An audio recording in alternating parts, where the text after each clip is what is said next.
apologies or substitutes?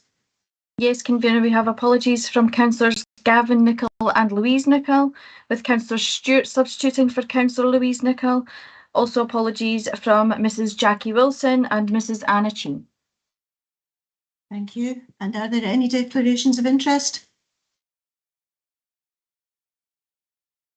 Right, no hands up there.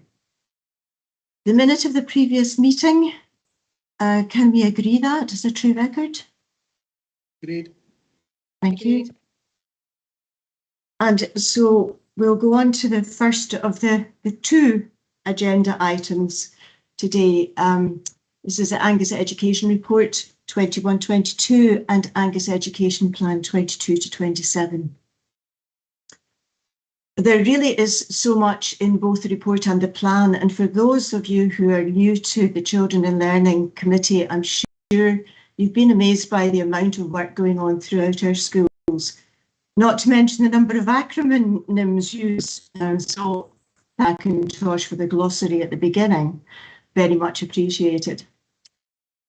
Throughout the report, we have to remember that all this work was done during the end of the pandemic and through the very difficult recovery period.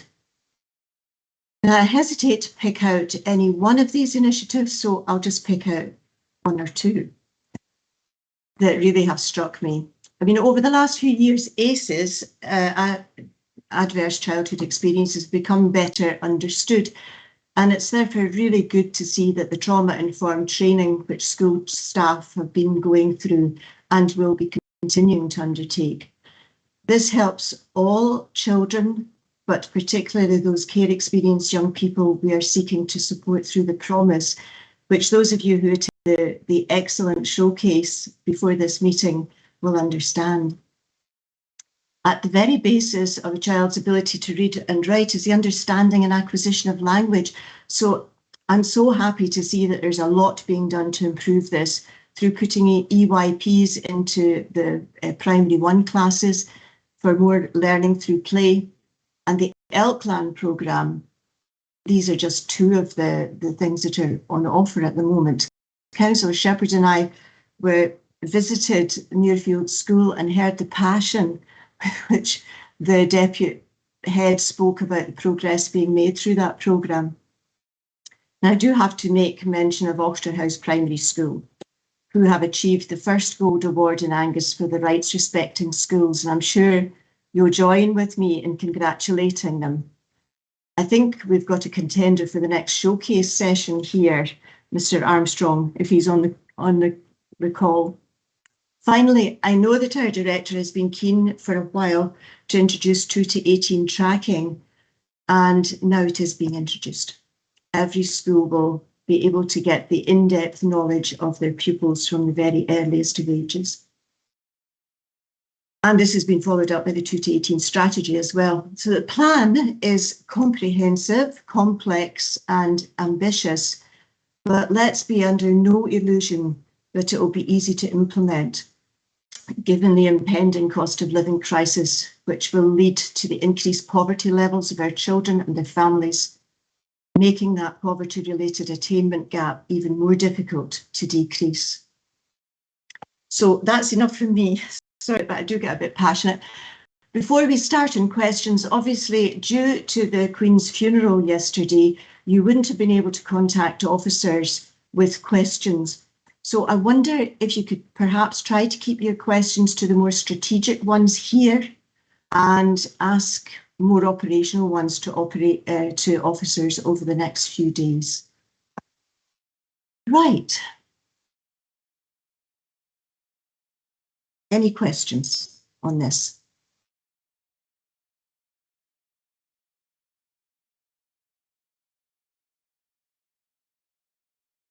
Councillor Shepherd. Thanks, Convener. Just referring to pages 33 and 34 of the report, there seems to be a slight dip in the performance for the childminders compared to the early years settings. I'm just wondering if we could have some feedback on what we're doing to try and bring those figures up more in line with the other settings as well. Councillor Shepherd. Councillor Shepherd, thank you for your question. Sorry, I'm getting feedback. I'm getting feedback, yeah. Now you're on mute. It's okay. It's okay. I'm sharing a speaker. Right, okay. Thank you. That was my fault. Sorry, I unmuted and I should have stayed muted. Councillor, thank you for your question.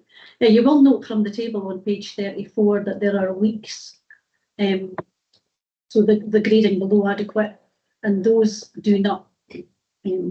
That contribution is not from our own early learning centres or settings. They are from private providers or childminders, as the tables that they're broken up, you can see that. And I can assure you that what we do after the care inspectorate have been in and given gradings, that we work with the settings or the provider, and there's an improvement plan that's put in place to ensure that the quality of care and learning is of a standard that we would accept in our own settings. I think it's also important to note, and you'll see from the Appendix 2, the plan for next year, that we include a review of the quality of care and learning in our early learning settings. So it's very important to mention that in this context, and that review will look at our current offer, our early years offer. You'll know that we have 3 delivery models, so it looks at that offer and whether that is the right offer. That offer was designed a few years ago in quite different circumstances that we're in at the moment. And I include our financial circumstances in that, but it will also very importantly look at the quality of care and learning now that our early years offer has been on the go for a couple of years. I hope that answers your question. Thank you. Thanks, Mrs McIntosh. Are you okay with that, Councillor Shepherd? Yeah, thanks for that response and the detail in the report as well. Thanks.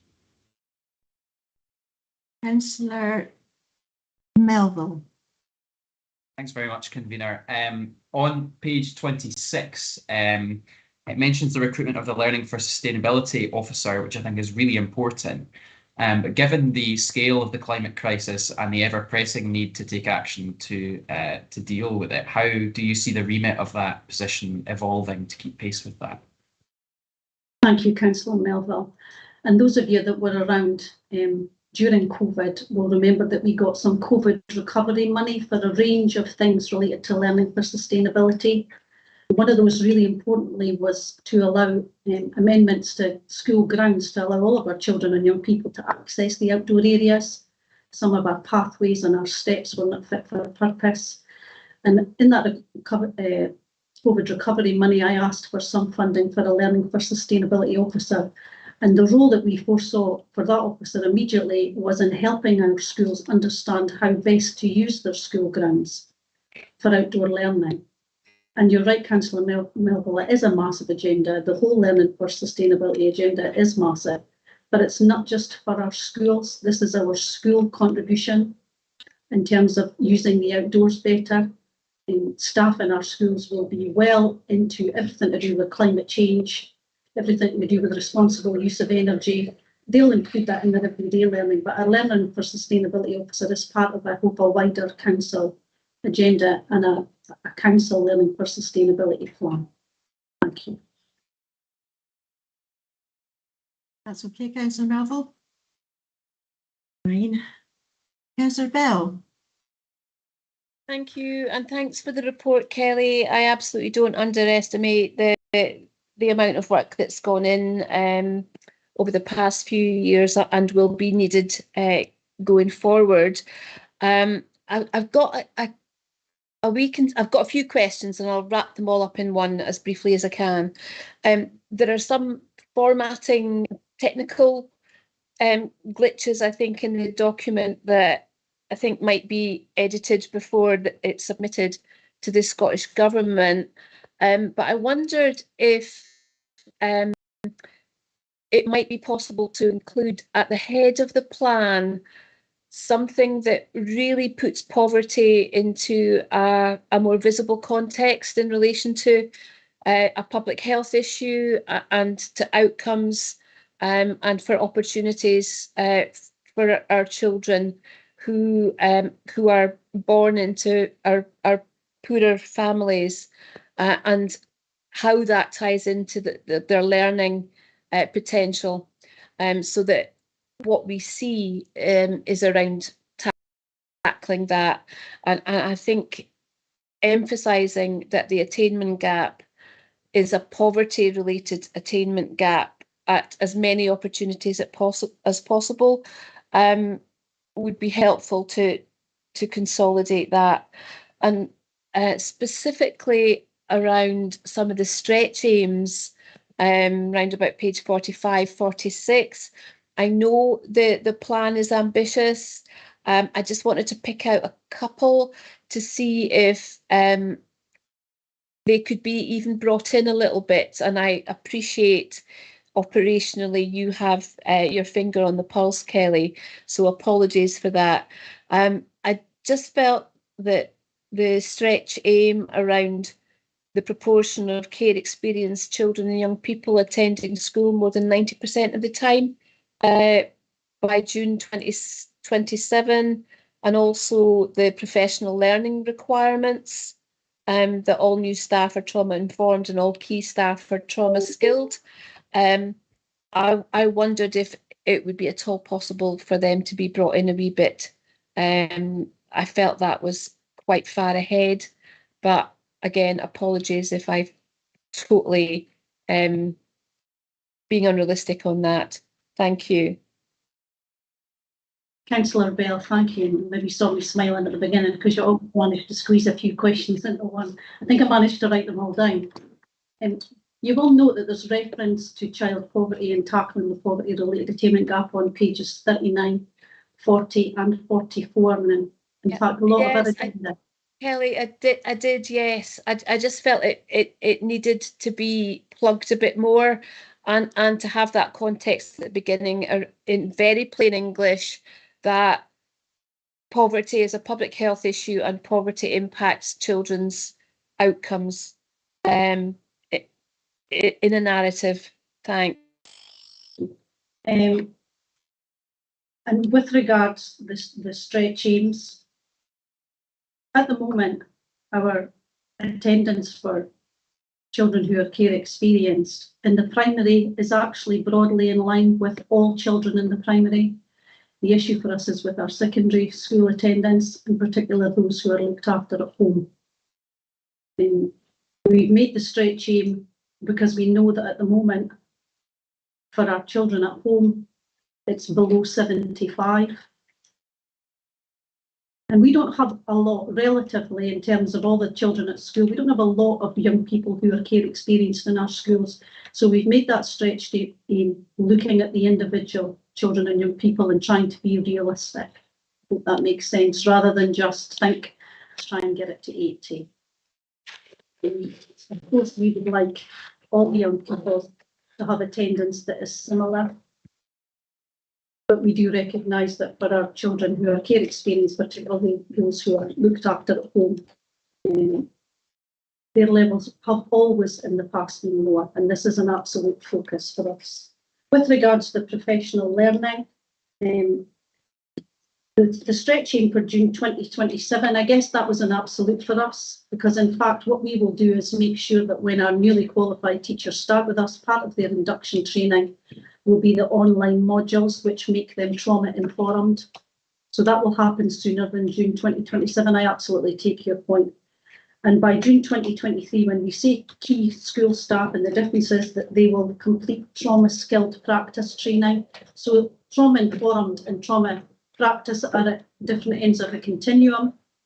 So to say that they will have completed that by June 2023, I think is realistic. That's a much bigger level of training, and it won't just all be online learning. I hope that makes sense. Thank you. Thank you very much, Kelly. Councillor Speed. Yep, thanks, convener. It was with regards to page 30 and the review of additional support needs service, and just below that, the plan for a review of the quality and care and learning in the early years that was mentioned earlier. I appreciate that obviously the last year or two has been challenging, but I just wondered if you could just explain just why those reviews haven't been carried out till now. Has it simply been a resource issue because of the challenges over the last couple of years, and how on track is that work? And I also just wanted to kind of pick up again on in terms of attendance. And I know that there had been inclusion officers appointed, and I just wondered, you know, if you were starting to see a difference there with that work that's going on with young people to encourage them into school, and if there is enough capacity there as well, considering the numbers. Thank you, Councillor Speed. Yes, and the part about the additional support needs service, I'll pass you over to Audrey Osborne, but I'll start by answering the other two parts. So with regards to the review of care and learning in our early years settings, we currently don't have a service leader for early years. It's a vacant post. Last year, that service was Sarah Morgan, who previously was in our ABS and is a head teacher at South Esk. She stood in and she just didn't have the capacity to undertake that review. Even though we have a vacancy at the moment, the planning for review is well underway. And it will start with a look at, like I alluded to earlier, the operational requirements of early years and the delivery models that we have at the moment. And it will move on to look at the care and learning offer. I've forgotten what the other part of your question was. It was with regards to attendance, and there was inclusion officer or officers appointed, and I just wondered if, you know, that was, you know, we're starting to see some progress there, and, you know, I was asking if there was enough capacity as well as to whether they were able to kind of support in terms of the ratio of numbers of people who are not in school. So with regards to the inclusion officers, together with our colleagues in social work, we did a little bit of an evaluation at the end of the year, and our plans now under the Scottish Attainment Challenge, and again, this has been done in consultation with our colleagues in Catherine's team, is to engage what will be called school engagement officers. So there is a difference in name. We have the funding to do this in a couple of areas to begin with. And this is about targeting our areas. You'll see it's mentioned in the plan. Targeting Brechin and Arbroath, because that's the area's attendance shows that it's at its lowest in pockets. And it's about using these officers in a way that will be the link between home and school, and they will actually get involved very much at home. So that's how we're working with that. Does that answer your question? Yeah, no, that's great. Thank you. Thank you. I'll pass on to Audrey Osborne for your question about the additional support needs review. Thank you, Kelly, and thank you, Councillor Speed, for your question. In relation to the ASN review, you'll be aware that there was a national review of additional support for learning a couple of years ago in the Angela Morgan report, All Our Children and All Their Potential. And I think certainly the pandemic has delayed moving forward on those recommendations at a national level, but also, understandably, at a local level. So over the past year, we have been doing some work in gathering information around our practices and processes. And we've just kind of firmed up our proposal for what the review will look like over the next 2 years locally. So you have to put that in a national context too. So we just have the GIRFEC National Refresh of Policy and Practice, which will be with us just before the October holidays. So that's timely, obviously in the context of the promise in UNCRC. So taking all of that into account, we had a meeting just last week actually with about 40 people from all different roles to do with additional support needs, and they're involved or interested in helping us to review how our meeting additional support needs in Angus. So the first part of the review is going to be looking at our kind of support services, so our locality teams and our specialist teams. What we do know is that additional support needs has increased considerably, and we have trend data to show over the last 5 years just how much of an increase that has been. So we really need to look at our models to see if these are still fit for purpose and meeting needs.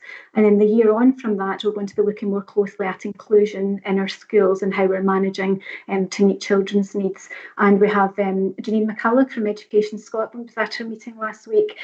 So quite a lot of local authorities are now looking at this on the back of the Morgan report as well. So we're not alone in that, but we'll have advice and support from Education Scotland with it too. And anybody interested in being involved in that review is more than welcome to join us. Okay, thanks Audrey, thanks Kelly. Councillor Proctor, is this a question? Yeah, thanks, convener. I'd just like to say before I ask my question, Kelly, you know, the work that you and your team have put into the support's absolutely outstanding. It's well written, it's well put together, very concise report. And I'd also like to just say again, you know, my thanks to all the teaching staff over the past COVID period who've managed to keep the sort of standards raised as high as they could through difficult times. My sort of question is on page 46 of Angus Cares, and it's at sort of paragraph 2 and the national context. And we see that it states that since the start of the COVID-19 pandemic, there's been an increase in reported mental health issues in children and young people. And that I think is well known. And there are outcomes and targets. And I'm just asking, the question is, how are we going to monitor and sort of benchmark the outcomes and the targets that have been set down? Have we got a system or a method in place where we can sort of keep an eye on this very, very important issue, which will affect a great deal of our young people? Thank you, Councillor Proctor.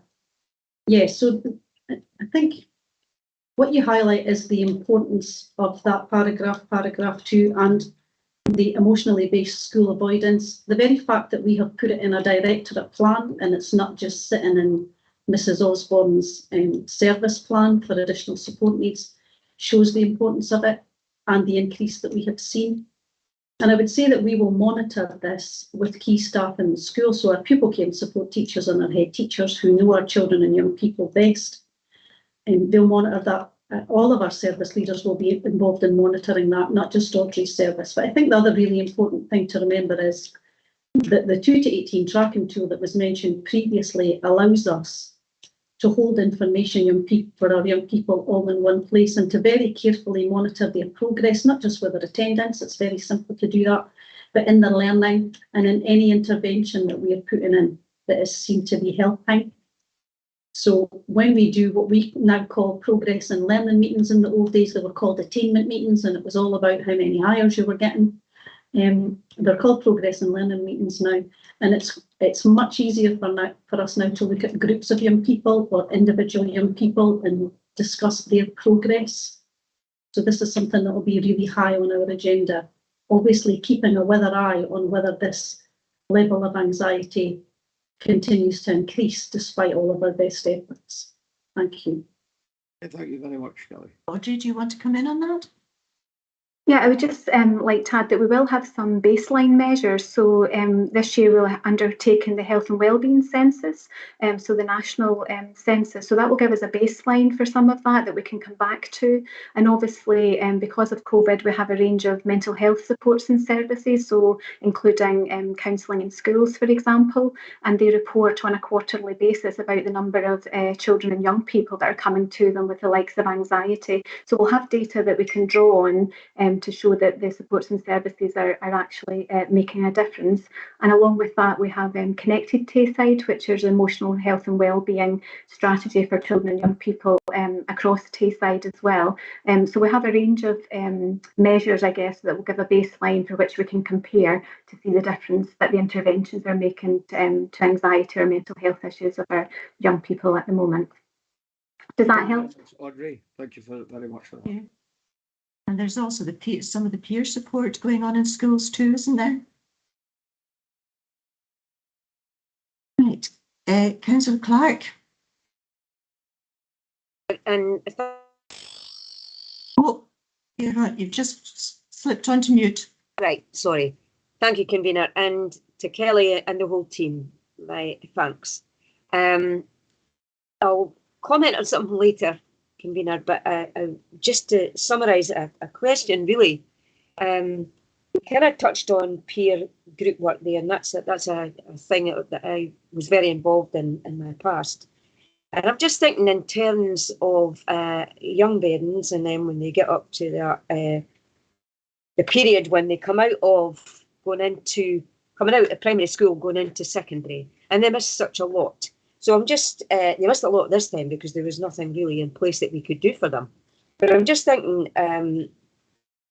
do we still do there is it old-fashioned buddying systems? Because I'm thinking you can't expect every parent to be well versed in recognising mental health problems, but they're smart cookies. They recognise when there's bullying going on. They recognise when a parent, they don't have English as their first language. So do we have that? I mean, I'm not expecting you to know about every school, but is that something that we do have? Because to me, that's pivotal. If we want to recognise that we're not going to notice every parent that's going to have a problem. Councillor Clark, thank you. Councillor Clark, thank you. I can say with a lot of confidence that all of our schools will have some sort of buddying system, especially at really important points of transition. So if you're moving from primary into secondary, all of our schools will have examples of senior pupils, or some schools do it with pupils in the third year who are maybe closer to the age of SN1, taking the new secondary pupils around school for the first few weeks, taking them between classes, getting them to know they'll be with the same class all the time. And then there are other examples that involve peer mediation, those low-level disagreements between young people are sometimes sorted out by peers. But any of that sort of work goes with training provided by the school so that the young people who are the buddies or the peer mediators know when to pass something on, know who to pass things on to that they're worried about. So that's going on in all of our schools. I think the more exciting thing for me is that during the pandemic, when there was no real transition, so when we did some sort of virtual transition, we thought that would be difficult for our young people, and it was, but it caused us to look at transition in general. And we have quite an exciting development underway in just one of our areas for how transition could better equip our young people moving from primary into secondary school. And I'm going to ask actually Jim Hammond, he doesn't know this is a way to happen to him, but I'm going to ask Jim to just come in and give you a little bit of information about the project that he will be leading on.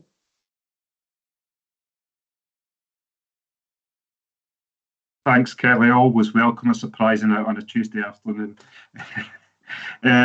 Yeah, what we'd recognise in our school self-evaluation data and information we get back from Education Scotland through inspection would tell us that we do the pastoral transition really well, and that passing of information to support young people in their day-to-day lives in schools is a key strength across our schools.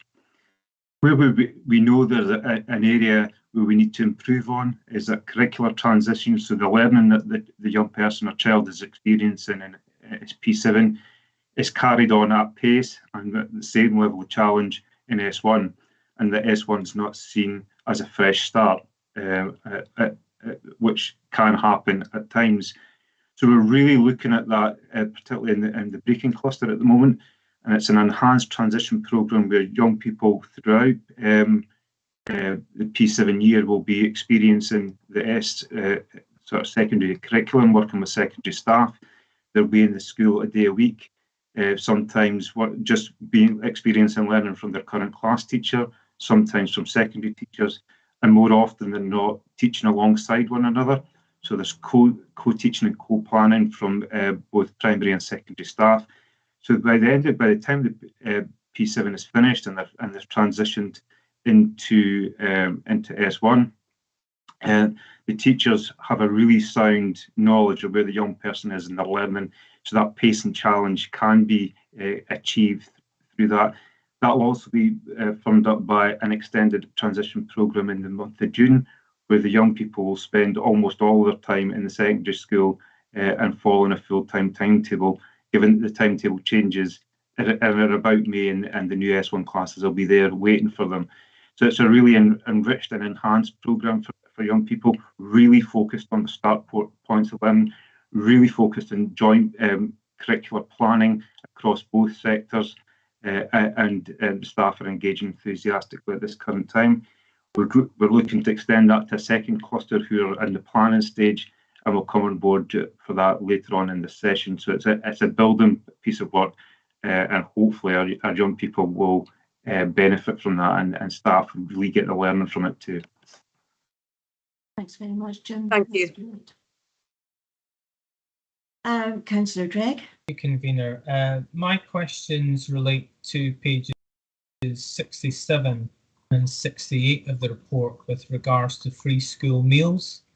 It's evident to see in the graphs that are there within the report that whether it's income-based or the universal free school meals, there's continually a decline in the uptake of these free school meals. I think this is most notable in primary schools where everyone, regardless of income or how wealthy parents may be, primaries 1 to 5, you get a free school meal.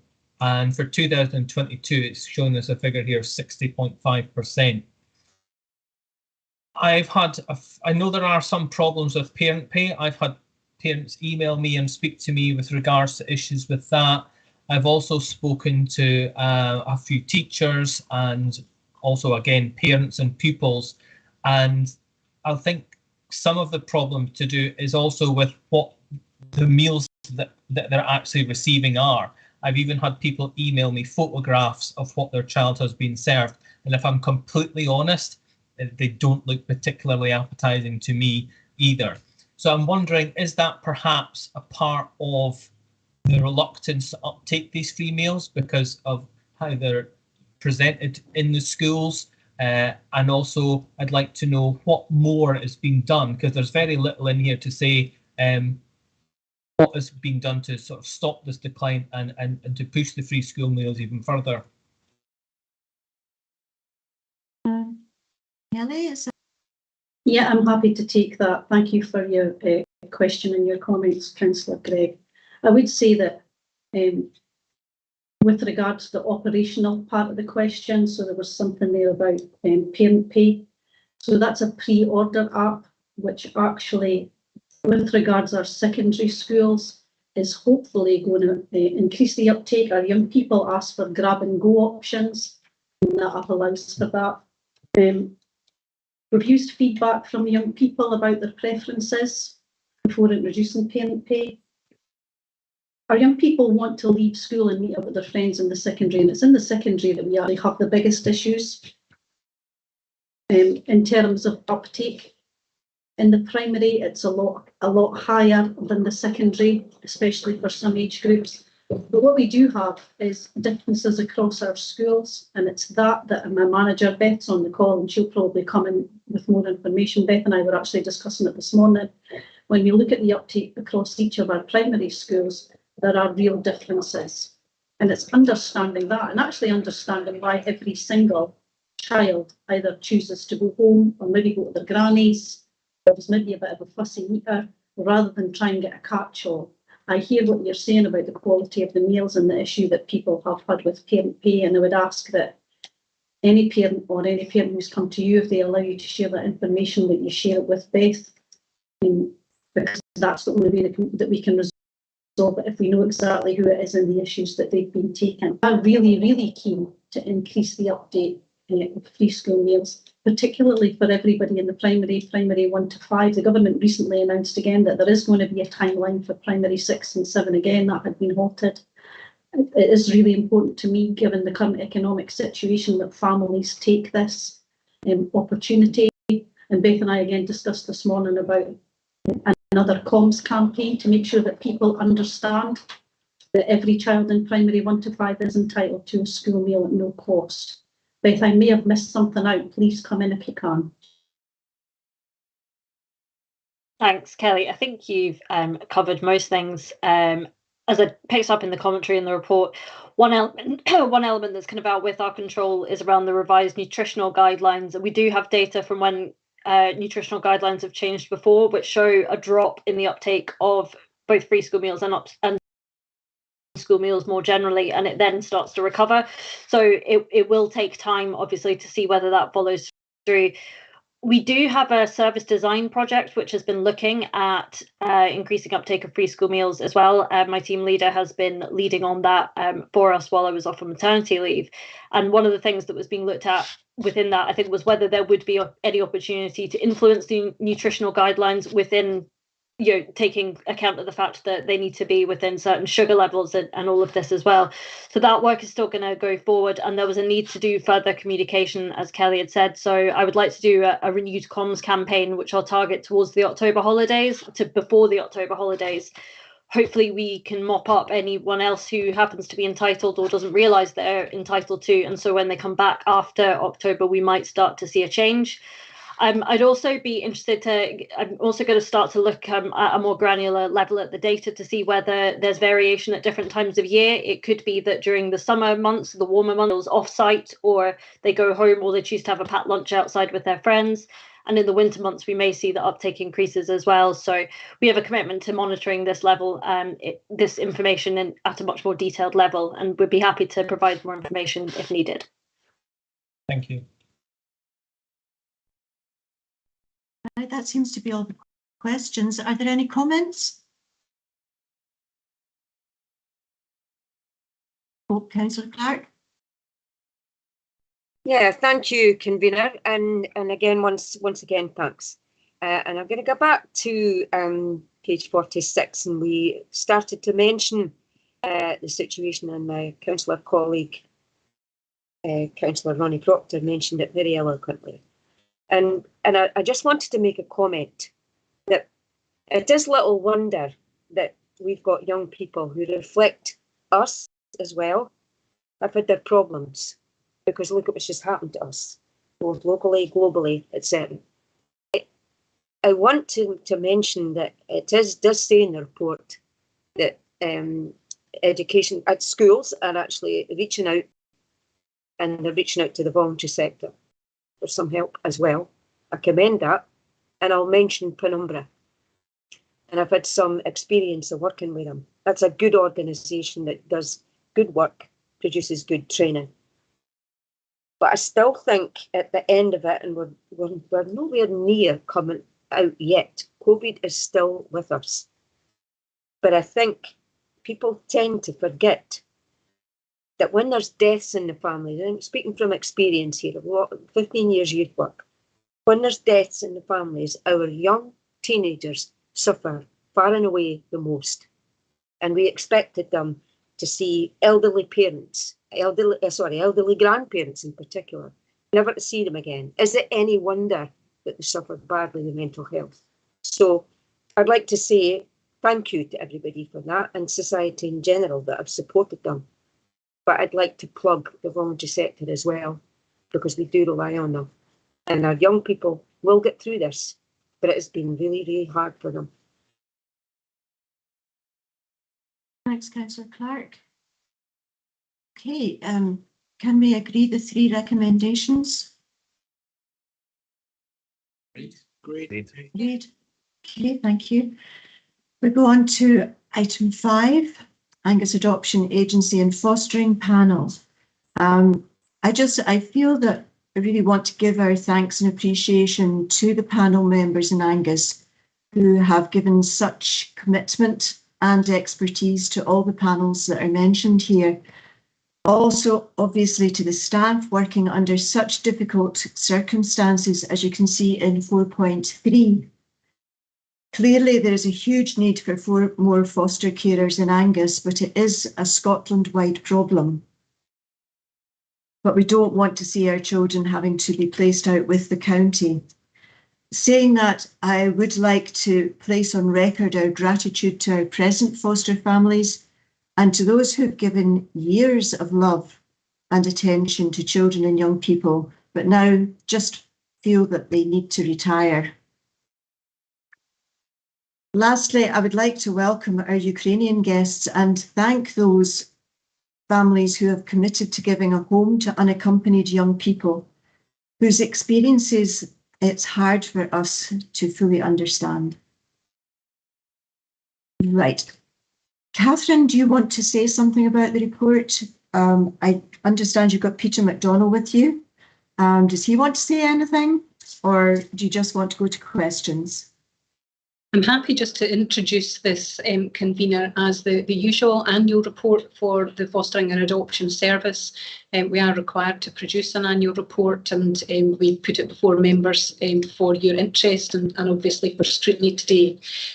We're happy to take any questions, some of which Peter and I may not be able to answer directly and might have to come back to, because as you can see, it was Elizabeth Ross, who's our Registered Manager for Care Support, who compiled the detail of the report, but we will endeavour to answer any questions as best as we can today. Thank you. Councillor Beattie has a question. Convener, I'd just like to ask, as a new councillor, can you tell me how the fostering panels are actually composed? Who actually is on the fostering panel? Where do they come from? Thank you very much for your question, Councillor Beattie. So we have a regular recruitment process for panel, both panel chairs and in relation to panel members. We draw panel members from areas of reasonable expertise, so people who understand the business of fostering and adoption, not exclusively, but often out with Angus as well. So we've got different thinking that we bring in from other local authority areas and other organisations as and when we need that. We've got a reasonably solid group of panel members, a number of whom who have been with us, and that affords us a good degree of continuity in terms of the panel experience that our families and carers experience on a day-to-day basis. Thank you very much.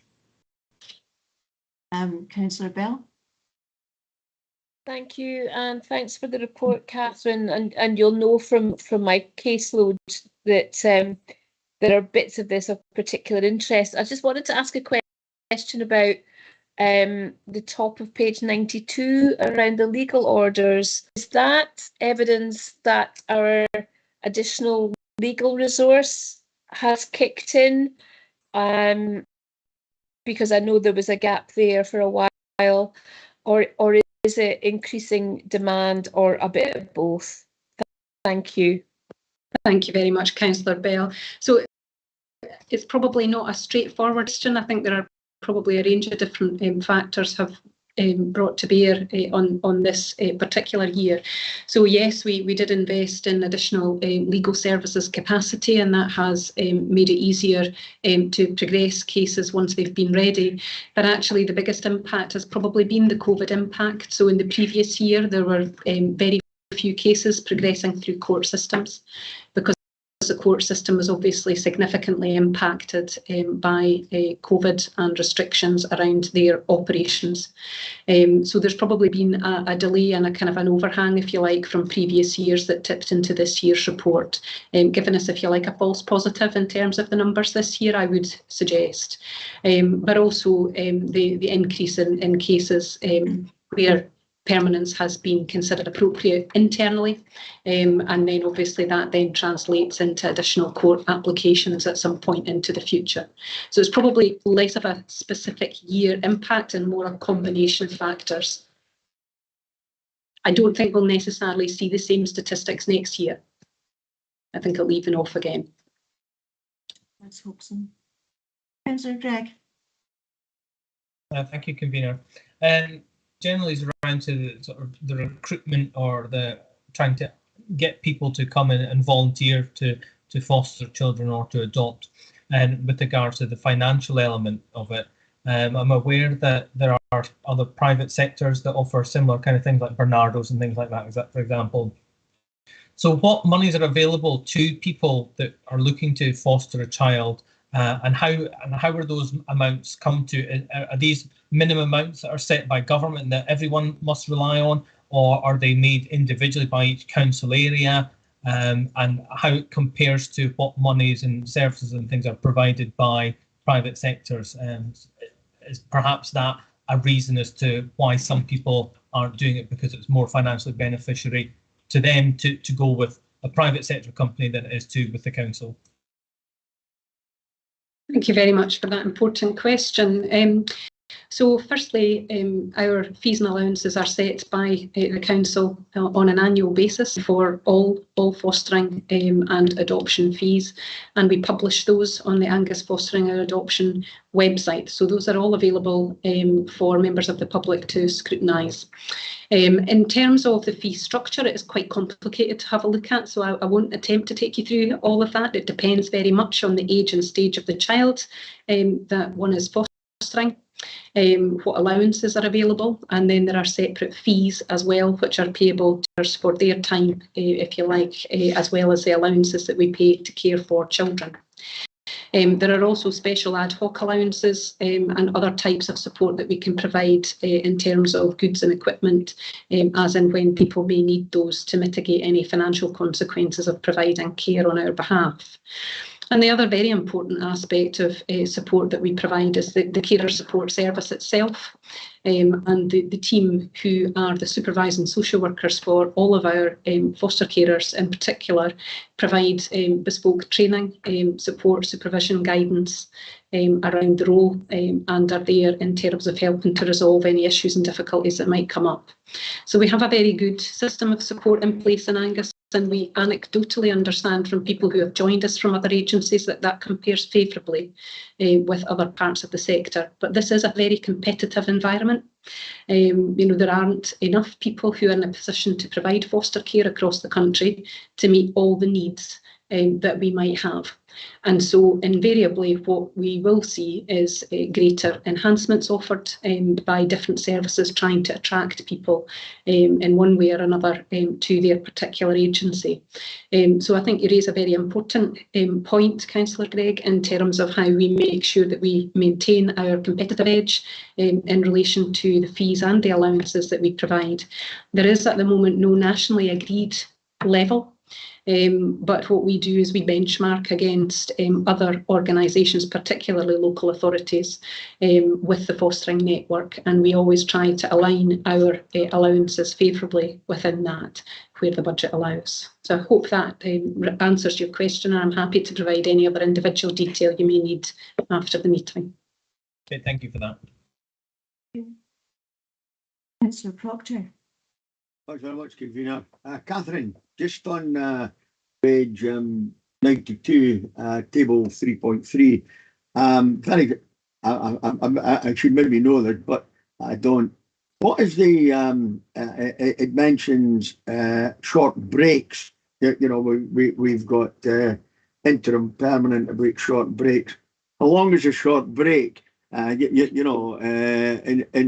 why the short breaks? Is it maybe because parents have maybe had to go into hospital or something like that, or is there another reason? And how long did it normally last for? A short break. Thank you very much, Councillor Proctor. I'm going to hand you over to Peter McDonnell, who should be able to give you a wee bit more information about that. Thank you.